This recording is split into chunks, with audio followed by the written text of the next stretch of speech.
News time is 9 minutes after the 7 o'clock hour on this Thursday.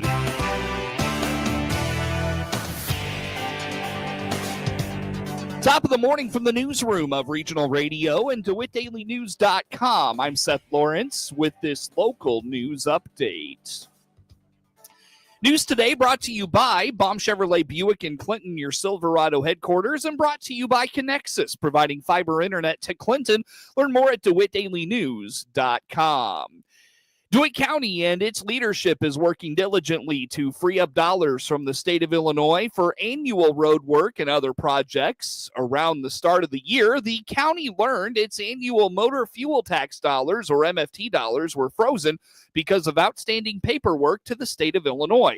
In that time, it has led many road commissioners scrambling as money they need is not available. After an update at last Thursday's DeWitt County Board meeting, Board Chair Joe Whitty says there are still some steps to be taken, but feels they are on the way to those funds becoming available. Yeah, so we did receive a letter, I would say it was December of last year, indicating that there was some outstanding paperwork, and then we received another letter, I think it was several months later, indicating that the problem remained open. And so, we have been working with the engineer trying to get some updates and get some of that project documentation submitted and closed out. Obviously, it did escalate to the point where the motor fuel tax was frozen. And so, at that time, there's still several items that need to be closed out with the state. We did take action last month to get the county engineer some help to get all the documentation together. And it sounds like, at the update this month was that it looks like most everything is ready to go. The items that need to be closed out, I don't pretend to know the level of detail that needs to be supplied to the state and exactly what's missing. We rely on the engineer for a lot of that. And so, I think he's doing his best to get everything that is being required to get everything unfrozen. But at this point, yes, there's still a freeze. I think we're getting close. We've had an engineer assisting Mr. Mathon for a couple of weeks now. So I think we're close, but again, we're not over the finish line. To the road commissioners, Whitty indicates they will be evaluating why this situation happened and what needs to be done so it doesn't happen again. And we know that creates a hardship on, the township road commissioners. We're doing what we can to expedite that problem, the resolution to that problem. Mm-hmm. And, once we get that done, we're going to have to take a look and see, okay, what led to this? Do we need to staff up? Do we need to do some other things? That's probably the second phase of what we need to be looking at in the near future. But for now, the immediate problem is we've got to get that motor fuel tax fund unfrozen, let the township road commissioners and those get access to the funds that they need to maintain the roads. And so that's what we were working on. And they shouldn't be, right? That is a big inconvenience to have maintenance work that you need to fund and you can't get at the funds that you need to do that. So we understand that their frustration. We're trying to get that problem resolved, and then we'll have to take a look and see what can we do better to prevent it from occurring again. Last Thursday, it was brought up to the board this freeze was not communicated to the road commissioners, and Whitty says while that is true, this has been discussed as far back as this past December or January. Yeah, so when it comes to communication, I think that if you step back and kind of look at things, we post our agenda, we have open meetings. These were discussed back in December. Now, granted, maybe not everybody hears those discussions. I think what we're looking at from a technology committee, which is, something that we've been doing for, an interim basis for 1 year, but longer term, what are some of those ways that we can improve communication? We updated the website. So folks saying that they don't know that there was a meeting, sign up on, the county website. You can receive alerts when there's meetings that are scheduled, and then you can look at the agendas. I don't know. We can certainly try to find ways that we can open up those lines of communication. I don't know that, it would be the county board's responsibility necessarily to notify individuals of issues that could impact them, but we have open meetings. We post our agendas, and when these issues are discussed, they're discussed in public. So Whitty emphasizes the issue is top of mind right now, and they will soon be at the mercy of the state of Illinois to free up those frozen dollars. News time 14 minutes after 7 o'clock here on this Thursday. Farmer City is preparing for its next round of infrastructure improvements. City Manager Taylor Baxter indicates plans are underway for work that will likely begin in 2026, and there is some significant work being done on a couple areas of the community. Yeah, absolutely. Yeah, we really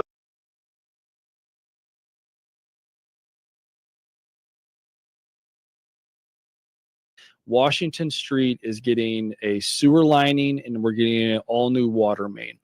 We actually had a bid opening for the sewer lining portion of Washington Street, and that came in at $88,015. So that's going to go to the next council meeting for approval. So we're moving forward on that. That's really good. Found out I talked about this before, the Route 54 sidewalk that has moved forward, and the state letting date, that's going to be in February. So this is going to be a spring summer project for next year. Okay. So that's moving forward, and that's good. So that's going to be the sidewalk from the old Casey's past the new Casey's. Big sidewalk project. It's 400,000 plus. Yeah. Okay, So we got cool. a grant for that. So that's Development along Interstate 74 has slowly but surely been moving along, and Baxter says there are some new developments as it relates to what is going into that space. I-74. I've talked about that project.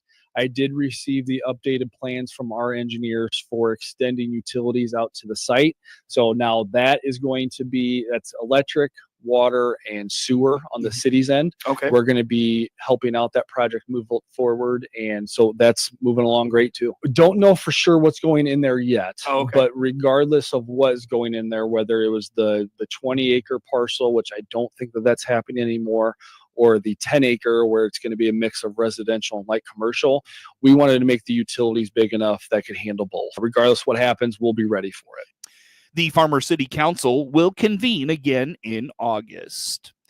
News time, 16 minutes after 7 o'clock on this Thursday. We'll take a break and come back with plenty more on the WHOW Morning Show. Experience the power of better connection with Connexus Fiber Internet. Connexus delivers ultra-fast, reliable speeds to keep you connected at the speed of life. Whether you're working from home, streaming your favorite shows, or gaming with your friends, Connexus has you covered. Say goodbye to buffering and dropped calls and say hello to Fiber Fast Internet. Ready to upgrade your connection? Sign up today by clicking the Connexus icon at DeWittDailyNews.com. Nothing connects us like Connexus. Is the summer heat getting to you? This is Scott Baum from Baum Chevrolet Buick in Clinton and Farmer City, inviting you to cool down in a new Chevy. We have cool new crossovers like the Chevy Equinox, or hot new trucks like the Chevy Silverado 1500, which has up to $7,500 in extra savings over our regular discounts. See all our inventory and prices online. And don't forget, we need and would love to trade yours in. Chevrolet, together let's drive. BaumChevyBuick.com, right from the start. News time is 17 minutes after 7 o'clock here on this Thursday. Again, I'm Seth Lawrence with you folks today for this expanded local newscast. A final push for a call for speakers for next year's Everything Local Conference at the Bank of Springfield Center. Regella Scavuzzo is the Illinois Farm Bureau Associate Director of Food Systems Development. We did try to make it easy as possible. So there are so many avenues to getting engaged with this conference. And when we say it's everything local, it's really for everyone. You're getting education, you're getting connections, you're getting networks. And we want to hear from all of you. So being a presenter, do you have an idea that you want to share about? Is there something that you're doing that's really great in research or unique, or you want to tell your story? We want you to present at the conference. We want you to connect with potential buyers and sellers, depending on what kind of vendor you are. We want you in our exhibit hall. Our exhibit hall is technical assistance providers, seed companies, fertilizers, farmers, value-added products, equipment, anything for this industry, from agritourism to flowers to fruits and vegetables to protein. We want all of those in our exhibit hall. So become an exhibitor. This year, we're also adding what we call curbside consultant. So if you're a consultant, you can sign up to be a consultant with us and give 30-minute sessions to our attendees to build relationships with them, help them develop their business, but also potentially build markets for you as a consultant.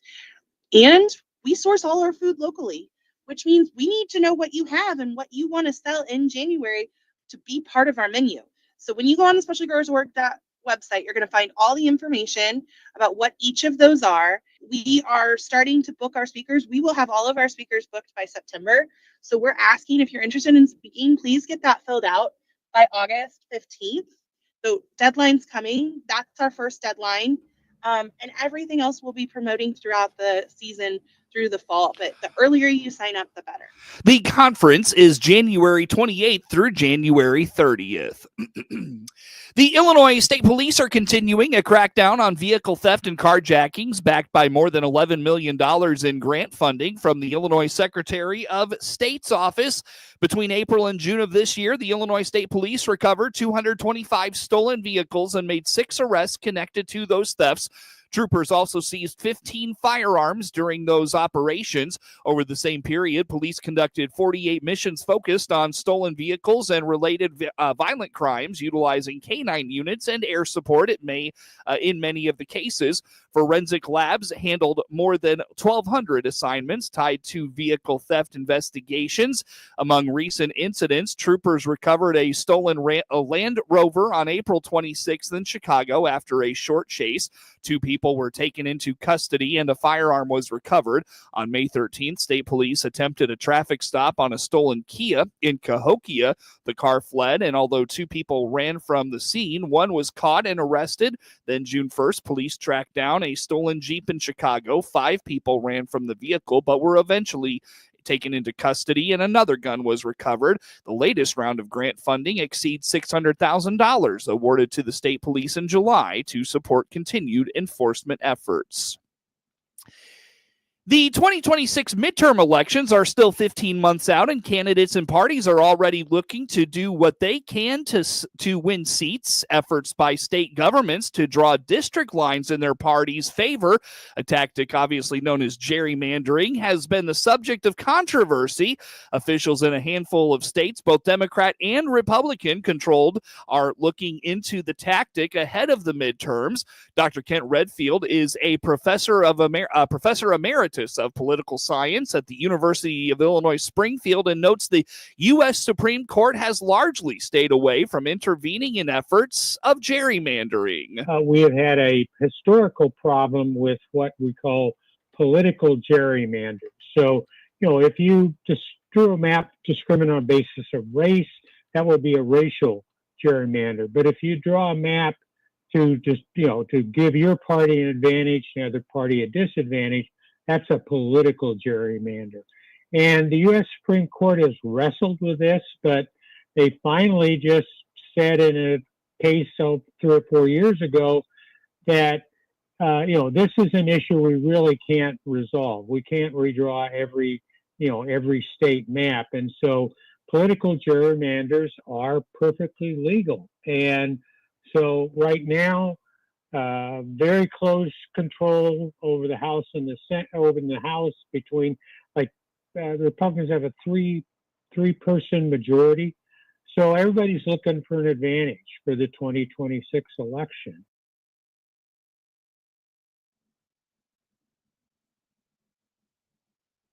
From the Illinois House delegation, 14 of the 17 representatives are Democrats. Because the Democrats control the executive and legislative branches of the state, along with most of the U.S. House seats, it is unlikely they will touch the maps by their own accord. However, the maps will have to be redrawn in 2030 in line with the new census. If the Republicans have a resurgence or control the governor's chair or get one of the chambers of the legislature, then they have to go compromise and they have to go into a redistricting process where there's a commission. And sometimes that has worked out with a compromise and sometimes it has not. But so we're pretty much stuck with what we have. And again, there's no incentive for the Democrats to make changes because these 2 Democratic districts downstate are very competitive. They don't have any Democratic voters to spare that you could shift over to try to take, for instance, Congressman Hood's district and make it, competitive for a Democrat. House district lines do not affect U.S. Senate races, but for Illinois, this will be no less in the spotlight in 2026. Senator Dick Durbin's pending retirement is expected to make for an interesting primary in less than a year's time. Right now, you've got three, announced challengers, lieutenant governor and two members of Congress.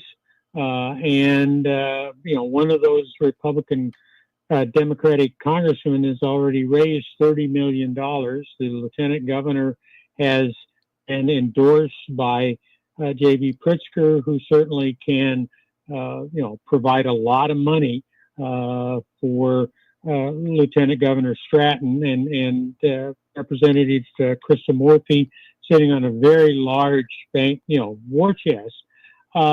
There's not much action on the Republican side, frankly, because there are not any Republicans holding statewide office, Secretary of State, that sort of thing.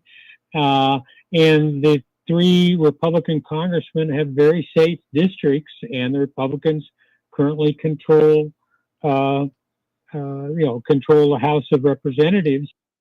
The term gerrymandering was coined in March 1812. It arose in Massachusetts as a reaction to the redrawing of state Senate election districts under Governor Elbridge Gerry. One particularly contorted district in Essex County, designed to favor Gerry's Democratic Republican Party, was famously depicted in a political cartoon in the Boston Globe on March 26th of 1812. The cartoon showed the district as a bizarre winged salamander-like monster, and the newspaper combined Gerry with salamander to create gerrymander. News time is 26 minutes after 7 o'clock here on this, here on this Thursday. U.S. Senator Dick Durbin is warning Illinoisans of the potential effects of the so-called One Big Beautiful Bill Act, saying it will hurt healthcare and healthcare access and jobs. The senator recently joined educators and healthcare professionals at Southern Illinois University School of Medicine to discuss the Trump administration's cuts to Medicaid, medical research, and new caps on student loans for medical students. Durbin expressed concern the changes would hurt both healthcare access and the ability of future doctors to afford their education, particularly in rural areas. The measure reduces Medicaid funding by $1 trillion and cuts more than $300 billion from the Affordable Care Act over the next decade. This could leave up to 500,000 Illinoisans without health care coverage and result in a loss of thousands of healthcare jobs and the closure of rural healthcare hospitals and nursing homes. Durbin also criticized new loan limits for graduating students, including a $50,000 annual cap for medical students. He fears the limit could discourage students from pursuing medicine or push them towards private loans. Dr. Hameen Adrizi, an associate dean at SIU, spoke at the event and called the policies a 1-2 punch to rural health care. Durbin, alongside Senator Tammy Duckworth, reached out to Illinois hospitals to assess how these changes might affect their services in workforce.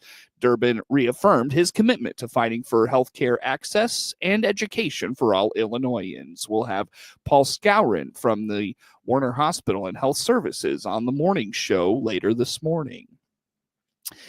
One regional exception is noted in the latest USDA topsoil moisture condition report, showing mostly favorable conditions. Rod Bain has more.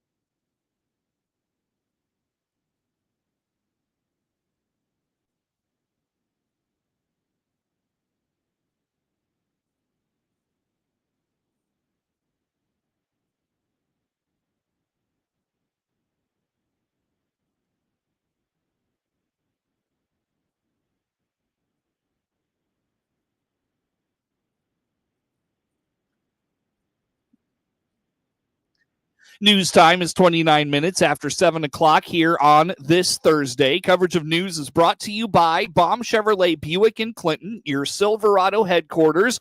Also brought to you by Connexus, providing fiber internet to Clinton. Learn more at DeWittDailyNews.com.